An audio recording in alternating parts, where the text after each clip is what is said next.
오늘은 고린도전서 14장 1절부터 40절을 본문으로 해서 사랑을 따라 구하라 라는 제목으로 말씀을 드리겠습니다. 고린도전서 13장 13절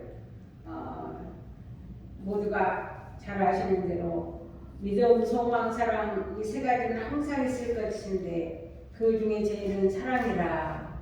그래서 여기서 말하는 사랑은 영원한 생명, 하나님의 아들이 되기 위해서는 영원한 생명을 받아야 되는데 그 영원한 생명을 예수님을 통해서 우리가 믿음으로 받았습니다.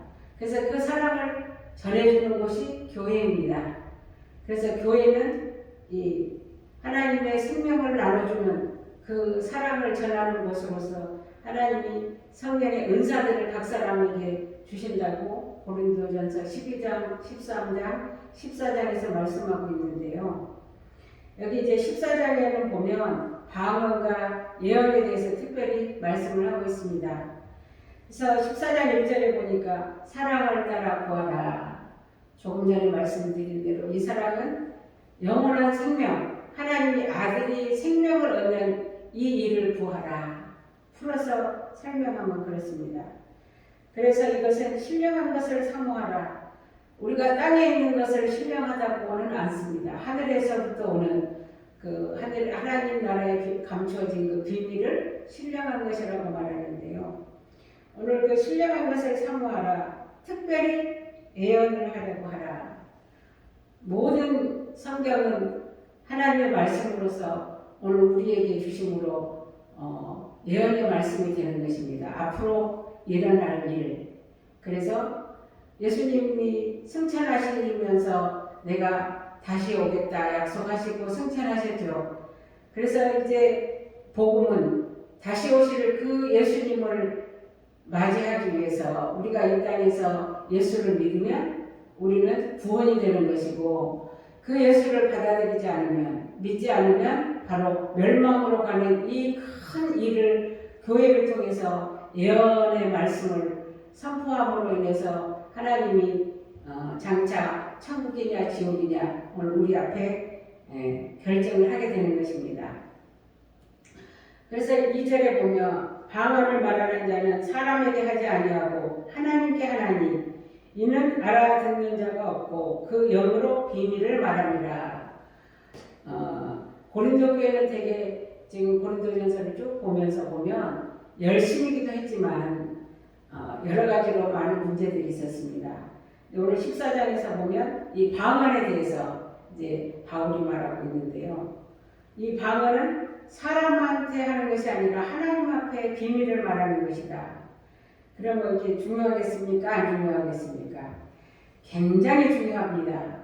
이 방언을 통해서 하나님의 은혜를 경험해 본 사람만이 알 수 있는 비밀이죠. 그러나 예언하는 자는 사람에게 말하여 덕을 세우며 권면하며 안내하는 것이요. 방언은 하나님 앞에 말하는 거지 이 사람들은 그 방언을 알아들을 수가 없거든요. 근데 교회에서 이 교회 안에서는 방언으로 계속 내가 받은 방언을 고집하거나 방언을 자랑하거나 이러한 경우가 생기면 오히려 교회에 덕이 안 되기 때문에 교회 공동체에서는 예언하기를 여기 보니까 예언하는 자는 사람에게 말하며 또 덕을 세우고 권면하고 안내하는 것이라. 하나님께서는 우리의 머리털 하나까지도 세심받으시고 심장 폐부까지도 감찰하신다고 그랬거든요. 그래서 교회에 들어오면 이제 새로운 사람들에게 하나님께서 알게 해주시는 그 예언을 할 때 그 사람이 하나님이 누구고 예수님은 누구고 성령님은 누구고 그래서 그분들이 나를 위해서 또 그 구원을 받아야 되는 그 사람들을 위해서 하신 일들을 설명해 주는 그것이 바로 복음이고 예언의 말씀인 것입니다. 그래서 방언을 말하는 자는 자기의 덕을 세우고 예언하는 자는 교회의 덕을 세우나니. 그러면 오늘 바울은 방언과 예언에 대해서 구별을 해주고 있습니다. 방언은 자기 덕을 세운다는 것은 하나님 앞에 내 비밀을 말함으로 인해서 내가 하나님 앞에서 하나님을 체험하고 경험할 수 있는 일이기 때문에 내 개인한테 덕을 세우는 일이지만 교회 와서 다른 사람이 알아듣지 못하는 방언을 하는 것은 덕을 세우는 것이 아니다. 그래서 교회 안에 들어와서는 예언을 하기를 예언하는 자는 교회 덕을 세운다고 하기 때문에 또 좀 더 보면 방언하는 자는 예언하기를 힘써라 구하라 그랬거든요.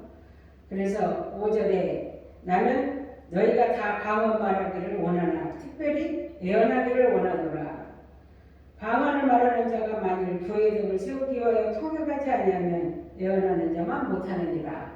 그렇죠. 방언은 자기 덕을 세우는 일이기 때문에 교회 안에서 계속 방언으로 말하고 그 방언에 대한 통변을 하지 않는다면 그 통변을 들어보면 거의 예언의 말씀이거든요. 그래서 교회 안에서 그 조금 더 예언하는 이 일을 하지 아니하면 교회에서 덕을 세우지 않는 일이 됩니다. 그래서 하나님의 성령께서는 방언은 방언대로 우리에게 나한테는 유익하지만 교회의 유익을 위하고 덕을 세우기 위해서는 예언을 해야 된다. 그런즉 형제들아 내가 너희에게 나가서 방언을 말하고 계시나 지식이나 예언이나 가르치는 것이나 말하지 아니하면 너희에게 무엇이 유익하리요. 지금 바울은 18절에 보면 내가 너희 모든 사람보다 방언을 더 말함으로 하나님께 감사하노라 그랬거든요. 그러면 물론 많은 제자들도 방언을 했겠지만 특별히 이 바울은 방언을 많이 하는 것을 감사했다. 우리가 아는 대로 바울은 하나님 앞에 계시를 받아서 서신서 13권을 썼습니다. 이것은 하나님이 계시해 주셔서 하늘의 비밀을 말한다고 그렇게 해서 옥중에서도 서신서를 쓰고 또 목회자들한테도 또 목회 편지를 하고 이렇게 해서 바울이 받았던 계시나 지식이나 예언하고 가르치는 이 모든 일들은 방언을 통해서 하나님 앞에 받았지만 그것을 가르칠 때는 방언으로 가르치는 게 아니라 이렇게 계시 이런 것들을 예언으로 이렇게 나타내 주셨습니다. 그래서 방언을 많이 하기는 하지만 만약에 이 가르치는 이 모든 것들을 방언을 한다면 너에게 무엇이 유익하겠느냐. 저 뒤에 가면 그러거든요. 교회에 사람들이 들어왔는데 내가 계속 방언을 하고 있으면 미쳤다고 하지 않겠느냐 그러거든요. 내가 모르는 말을 하는데 교회에 들어와서 그것이 유익이 될 일이 없죠. 또 7절 꼭 저나 검은고와 같이 이 저는 개혁성경에는 필이라고 나와있더라고요. 그러니까 필이는 필이 소리를 내고 검은고는 검은고와 같이 생명 얻는 것이 소리를 낼 때 그 음의 분별을 내지 아니하면 피리 부는 것인지 검은고 타는 것인지 어찌 알게 되리요. 그렇죠. 검은고를 타는 사람은 검은고 소리를 내므로 피리를 부는 사람은 피리 부는 소리를 내므로 해서 그 음을 분별해야 되는데 피리나 이 검은고는 생명은 없잖아요. 사람들이 그것을 악기를 다뤄서 소리를 내는 거지. 근데 이것이 분명한 음을 내지 않는다면 이게 어찌 검은 건지 피인지 알 수가 있겠느냐. 또 만일 나팔이 분명치 못한 소리를 내면 누가 전쟁을 예비하리요. 우리가 지금은 마이크도 있고 뭐 이렇게 발전이 많이 되어 있었지만 구약 시대에는 그런 게 없었잖아요. 그래서 이스라엘 백성들이 민수기에 보면 이제 광야를 다 그 지파별로 세워서 필요할 때 전쟁이 필요할 때 나팔을 길게 분다든지 나팔을 아래로 분다든지 이런 것을 암호로 해서 나팔을 불면 전쟁을 할 때가 돼서 나팔을 부는구나 하고 백성들이 나오면 하나님이 그 전쟁에서 이기게 해주겠다는 약속이 있거든요. 그러니까 그런 나팔 소리까지도 분명하게 소리를 내면 누가 소리를 내면 분명치 못한 소리를 내면 누가 전쟁을 준비하러 나오겠냐 그 말이죠. 이와 같이 너희도 혀로서 알아듣기 쉬운 말을 하지 아니하면 그 말하는 것을 어찌하리요? 이는 허공에다 말하는 것이다. 그러니까 방언이 중요하긴 하지만 그 방언은 하나님께 비밀을 말하는 거기 때문에 그거를 지켜야 된다는 말이에요. 우리가 방언 처음에 받았을 때 너무 기뻐서 너무 자랑하고 그런 경우도 있고 또 방언을 못 받았다고 해서 섭섭해하는 사람도 있고 여러 가지 모양들이 있는데 이런 것에 대해서 너무 치우치지 않기를 이렇게 설명한 것입니다. 세상에 소리의 종류가 이같이 많되 뜻없는 소리는 없나니 그러므로 내가 소리의 뜻을 알지 못하면 내가 말하는 자에게 외국인이 되고 말하는 자도 내게 외국인이 되리니 그러면 너희도 신령한 것을 사모하는 자인데 그러니까 다 같이 예언하기를 사모할 거 아닙니까? 교회적 세우기를 위하여 풍성하기를 구하라. 예언을 하나님이 주신 말씀을 다른 분한테 예언을 하기 위해서는 풍성하기를 원하는데 하나님의 말씀이 풍성해야 예언의 그 은사로 일을 할 수 있지. 하나님의 말씀이 나한테 전혀 없다면 무엇을 근거로 해서 예언을 하겠습니까? 그래서 하나님의 말씀이 우리에게 풍성하기를 구하라. 그러므로 방언을 말하는 자는 통역하기를 기도할지니 우리가 하나님 앞에 비밀을 말하기도 하지만 하나님께서는 그 방언을 통해서 우리에게 주시는 다음 은사가 통역입니다. 통변. 통변을 보면 주로 예언이거든요.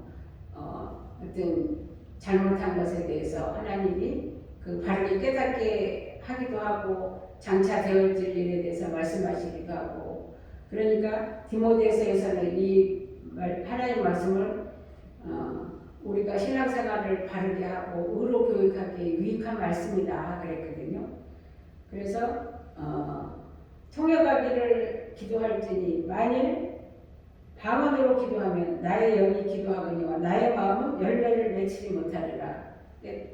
통변이 전혀 없으면 내가 방언으로 기도를 하는데 내 마음에 열매가 없다는 거예요. 그렇지만 통변을 하면 하나님이 나를 사랑하신다. 내가 너를 기뻐한다. 내가 너를 어떻게 하겠다. 이렇게 통변이 내 마음에 오면 그 방언으로 기도하면서 얼마나 기쁨이 있는지요.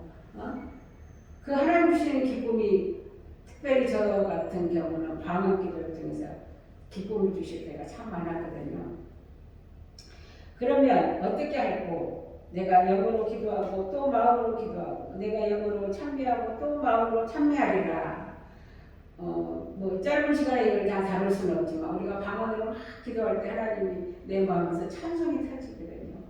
그러면 그 찬송을 막 부르면 방언으로도 하고 우리 말로도 하고 그 찬양을 하나님이 이 통변을 통해서 내 마음이 해석이 되어지면 그걸 하나님 나한테 주시는 말씀이기도 하고요.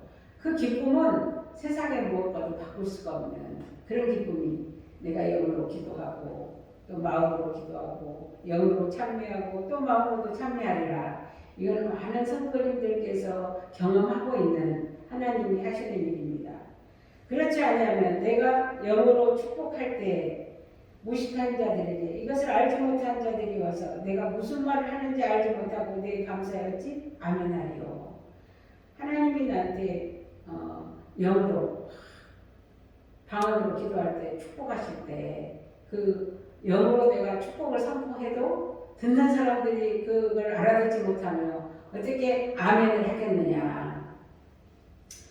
너는 감사를 잘하였으나 그러나 다른 사람들은 덕세움을 잊지 못해. 나만 감사하고 나만 기쁘지. 그렇지만 이 고린도전서에서 우리에게 은사를 주는 것은 남을 유익하게 하기 위해서 은사를 주신 건데 남들은 그걸 알아듣지도 못하고 미쳤다고 생각하는데 나만 감사하고 나만 기뻐하면 이것은 은사를 주신 목적에 합당하지 않다. 그래서 내가 너희 모든 사람보다 방언을 더 말함으로 하나님께 감사하노라. 그러니까 절대로 방언이 예언보다 안 좋다거나 더 좋다거나 이게 아니에요. 방언은 방언대로 유익한 데가 있으니까 이 방언은 하나님과 나 사이의 비밀을 말하고 또 하나님 앞에 기도해서 이렇게 통역할 수 있도록 그것을 구하는 이 은사지 결코 교회에서 예언하는 것보다 더 안 좋거나 더 좋은 건 아니라는 말이에요. 그러나 이 공중 예배에서는 예언하기를 힘쓰고 또 기도하라는 거지. 오늘 바울이 자기는 이 방언을 다른 사람보다 더 많이 한다고. 근데 이제 그 여의도 수목교회 그 전에 조영기 목사님 이렇게 설교를 들어보면 그분도 방언을 되게 많이 하신다고 그랬거든요. 하루 3시간을 기도하신다. 어떻게 3시간이나 기도를 할 수 있을까? 그래 나중에 보니까 방언으로 기도를 하고 하루 종일 다니면서도 차에서도 기도하고 그렇게 해서 그렇게 방언으로 기도를 많이 하신다 그러더라고요. 그렇습니다. 바울도 방언 기도를 통해서 또 이후에 오는 많은 믿음의 선진들도 사실 방언의 유익에 대해서 책을 많이 쓰기도 하고 설교한 것을 들어보면 이 방언에도 엄청난 하나님의 그 비밀들이 많이 들어있거든요. 그러나 교회에서 내가 남을 가르치기 위하여 깨달은 마음으로 5마디 말을 하는 것이 1만마디 방언으로 말하는 것보다 나으니라. 방언을 통해서 깨달아진 그것을 그냥 알아듣는 우리말로 5마디? 5마디 말하는 것보다 1만마디하고 5마디 차이가 엄청나죠. 그러니까 방언으로 내가 1만마디를 해도 우리말을 5마디 하는 것보다 오히려 5마디가 더 유익하다는 이야기죠. 그러니까 방언을 통해서 하나님 앞에 비밀을 계시를 받았으면 이것을 우리말로 알아들을 수 있는 말로 하는 그것이 더 낫다. 형제들아, 지혜는 아이가 되지 말고 악에는 어린아이가 되라. 지혜 장성한 사람이 되라. 그러니까 하나님께서는 선한 데는 지혜롭고 악한 데는 미련하라. 선하고 악한 것이 윤리도덕이 아니라 하나님의 복음을 받아들이는 그 일이 선한 거고요. 복음을 받아들이지 않는 이것은 악한 거다. 율법에 기록된 바 주께서 가라사대 내가 다른 방언으로 저와 다른 입술로 이 백성에게 말할지라도 저희가 오히려 듣지 아니하리라. 그래서 구약에 있는 그 이스라엘 백성들이 하나님의 말씀을 아무리 전해줘도 받아들이질 않았거든요. 그래서 이 사람들이 하나님이 이사야를 통해서 누구 그러면 포로로 간다. 포로로 가면 누구 말을 들어요? 잡혀간 그 나라 왕의 말을 들을 수밖에 없거든요. 하나님의 말씀을 들어야지. 이스라엘 백성은 하나님의 말씀을 듣지 않아서 이제 포로로 가서 그 사람들의 방언을 들어도 그래도 깨닫지 못한다 하는 그 말입니다. 그러므로 방언은 믿는 자들을 위하지 않고 믿지 아니하는 자들을 위하는 표적이나, 그렇죠. 믿지 않는 사람들이 와서 방언으로 기도하는 것을 보면 이 방언은 하나님 앞에 비밀을 말하는 기도의 수단이라고 표적으로 깨달아 알 수 있지만, 예언은 하나님의 말씀을 믿지 아니하는 자들을 위하지 않고 믿는 자들을 위함이니, 교회 예배로 하러 들어오는 모든 성도들은 하나님의 말씀을 들으려고 들어와 있잖아요. 그래서 이 사람들한테는 이 예언의 말씀을 통해서 하나님 앞에 예배를 드리고 같이 아멘을 하고 감사를 하고 한다. 그러므로 온 교회가 함께 모여 다 방언으로 말하며 알지 못하는 자들이나 믿지 아니하는 자들이 들어서 너희를 미쳤다 하지 않겠느냐. 한번 생각해 보세요. 교회 안에 새로운 사람이 들어왔는데 알아듣지도 못하는 방언을 모두 다 방언으로만 하고 있으면 미쳤구나. 이렇게 그때나 지금이나 이 상황은 똑같습니다. 그러나 다 예언을 하면 믿지 아니하는 자들이나 무식한 자들이 들어와서 모든 사람에게 책망을 들으며 모든 사람에게 판단을 받고, 그렇죠. 하나님의 말씀은 책망과 바르게 함과 의로 교육하기에 유익하다 그랬으니까 그 사람에 대해서 이제 하나님이 하시는 말씀을 들을 수 있게 하시는 일이 바로 이 예언의 말씀입니다.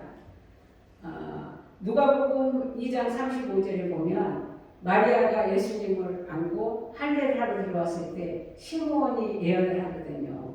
이 아이는 많은 사람의 흥하고 폐함을 위하여 세움을 입을 것이다. 그리고 이는 칼이 내 마음을 찌르듯 하리라. 이는 여러 사람의 생각을 드러내게 하시려고.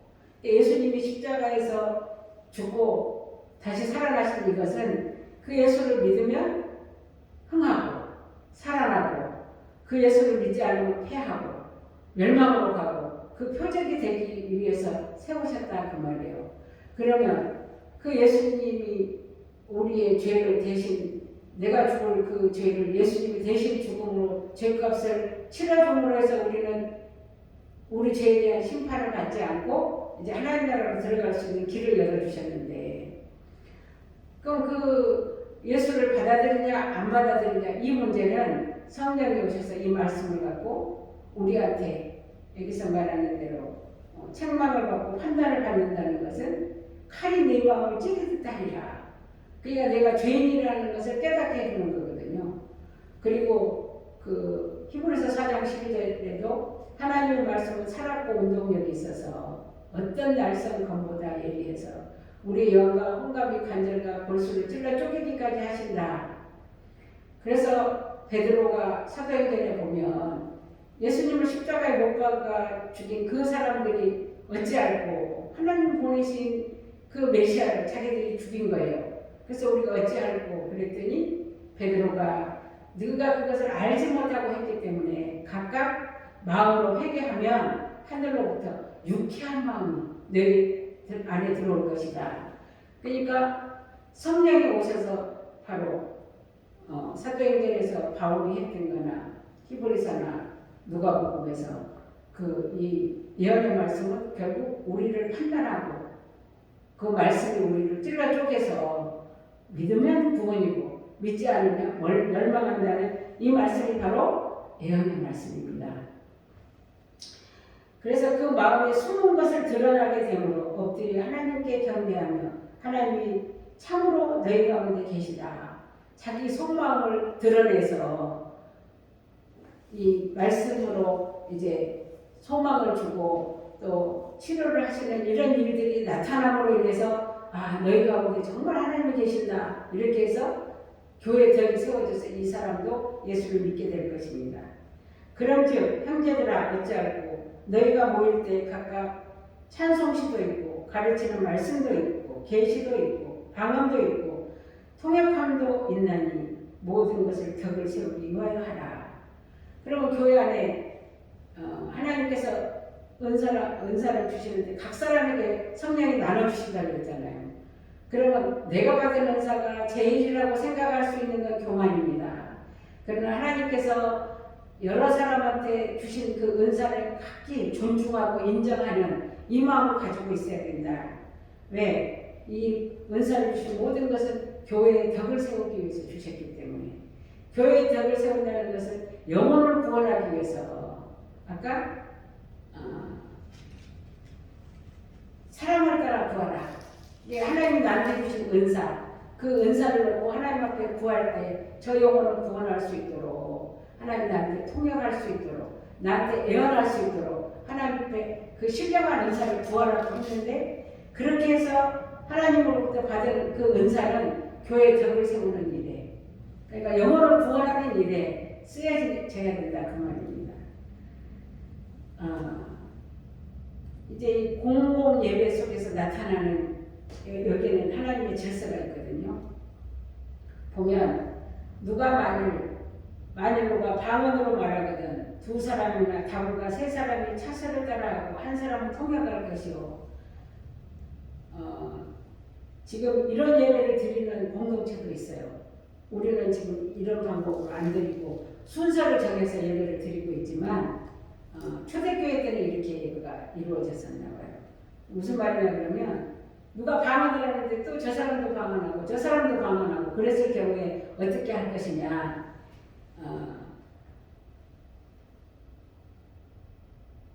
다불과 세 사람이 차서를 따라하고 여러 사람이 세 사람이 이렇게 차례대로 방언을 따라 사는데 한 사람을 위해서 통역을 해야 된다.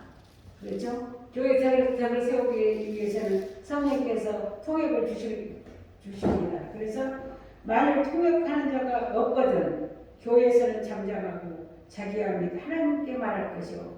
근데 두세 사람이 방언하자고 해서 통역하는 사람이 나와야 되는데 통역을 하는 사람이 안 나올 경우는 그냥 잠잠하고 각 사람이 다 하나님께 방언으로 기도하라. 근데 예언하는 자는 둘이나 셋이서 말하고 다른 이들은 분별할 것이요. 예언을 하면 한 사람만 하는 것이 아니라 또 예언의 능을 받은 사람들은 여기서도 하고 저기서도 하고 했을 경우에 또 이 사람들은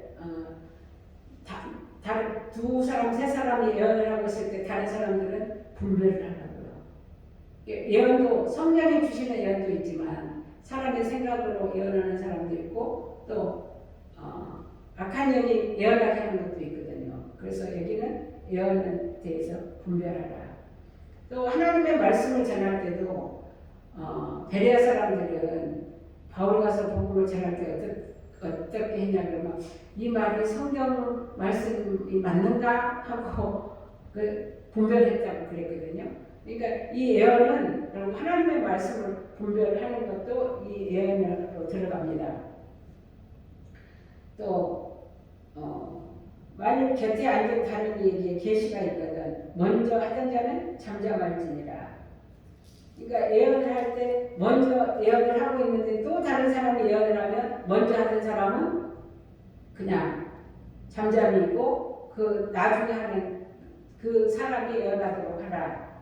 너희는 다 모든 사람으로 배우게 하고 모든 사람으로 권면을 받게 하기 위하여 하나씩 하나씩 예언할 수 있느니라.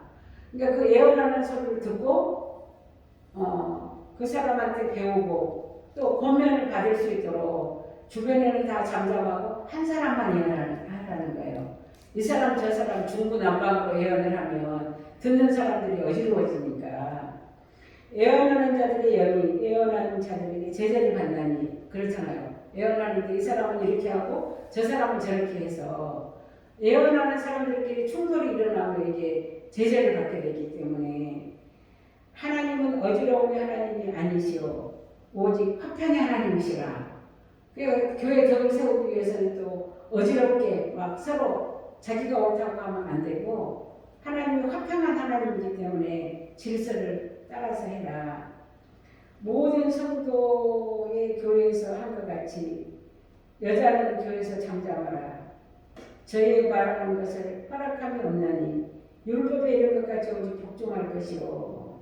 여기서 이 여자는 교회에서 잠잠하라고 하는 것 때문에 사실 우리나라는 문자적으로 해석을 해서 여자 목사들에게 안수를 한동안 안 주고 나중에 이제 이 말씀이 해석될 때 여자 목사를 세운 것이 우리나라 실정입니다.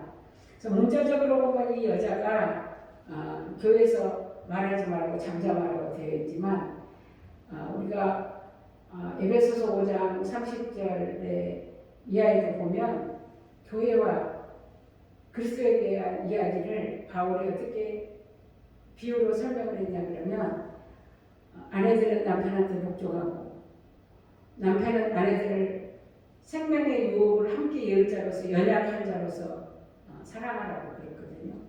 근데 이 남편은 예수님을 상징하고 여자는 교회를 상징합니다. 그래서 교회는 예수님이 교회 머리고 그 다음에 여자는 교회 안에 예수님의 지체고 몸이거든요. 그래서 이 이야기는 그리스도와 교회에 대한 이야기다. 그러면 여기에서 이 여자는 조용히 잠잠히 교회에서 말하지 말라. 이거는 교회는 그리스도의 말씀을 받아들여야 되잖아요. 하나님의 말씀을 받아들여야지 여자로서 이제 받아들이면 이 여자가 뭘로 바뀌냐면 하나님의 아들로 바뀝니다. 하나님의 나라는 남자 여자가 없거든요. 그러나 아들의 씨를 받으면 오늘 우리가 그리스도인이 되고 하나님의 아들이 되고 자녀가 되고 하나님이 우리 아버지가 되는 거거든요. 만일 무엇을 배우려거든 집에서 자기 남편에게 물을 볼지니 여자가 교회에서 말하는 것은 부끄러운 일이라. 교회 공동체 안에서는 그래서 여자가 목소리를 높이지 마라. 또 하나님의 말씀이 너희에게로부터 난 것이냐? 또는 너희에게만 임한 것이냐? 이거를 좀 쉽게 말하면 지금 고린도 교회에 은사가 임하니까 많은 여자들에게도 은사가 임해서 그 여자들이 아마 그 교회 질서를 어지럽히는 상황이 된 것 같아요. 그래서 바울이 이렇게 그러면 오늘도 우리가 교회 안에서 문제가 생겼을 때 예언의 능이 임하거나 병을 고치는 은사나 믿음의 은사나 이런 은사가 특별히 임한 사람들은 교회 질서를 무시하거든요. 그러면서 나만큼 능력 받았냐? 이렇게 말하면 할 말이 없죠. 그러나 그것은 하나님의 성령께서 그 사람한테 선물로 은사를 줘서 교회의 덕을 세우고 교회를 세우기 위해서 주신 선물이지 그것 자체가 교만해질 수 있기 때문에 오늘 하나님은 어지러움이 하나님이 아니고 화평이 하나님이고 이런 은사를 갖고 교회의 덕을 세워야 된다고 말씀하고 있습니다. 만일 누구든지 자기를 선지자나 혹 신령한 자로 생각하거든 내가 너에게 편지한 것이 주의 명령인 줄 알라. 지금 이렇게 말해도 은사를 받고 실제로 그렇게 능력 있게 사역을 하는 사람들은 바울이 하는 말을 받아들이지 않을 수 있거든요. 자기가 몰라서 그렇지. 이렇게 말할 수 있거든요. 그런 사람을 향해서 지금 자기가 신령하다고 생각하는 이 사람은 바울이 하는 이 말이 주의 명령인 줄 알아라. 그러면 아내는 남편에게 복종해야 되잖아요. 그래서 잠잠하라. 그런즉 만일 누구든지 알지 못하면 그는 알지 못한 자니라. 알지도 못하면서 아는 것처럼 자기를 주장하고 있단 말이에요. 이런 사람은 바울의 말을 주의 명령으로 받아서 잠잠하라는 이야기고요. 그런즉 내 형제들아 예언하기를 사모하며 방언 말하기를 금하지 말라. 그러니까 여전히 교회는 하나님의 말씀이 예언되어야 되고 선포되어야만 되는 것이기 때문에 예언을 하고 또 그렇다고 해서 예언을 하고 방언을 하지 마라. 시끄럽다. 사람들이 와서 미쳤다고 말할 수 있기 때문에 하지마. 금하지 말라는 거예요. 방언을 통해서 더 예언의 능이 커질 수 있거든요.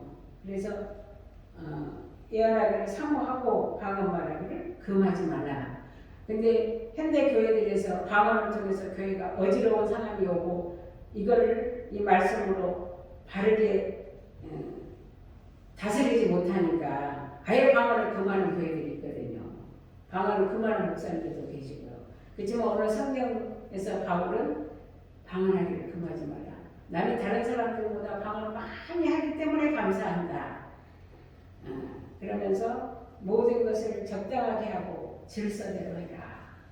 그래서 하나님이 은사는 교회를 세우기 위해서 주셨는데 은사를 받아서 교회를 무너뜨리게 하면 이거는 안 된다.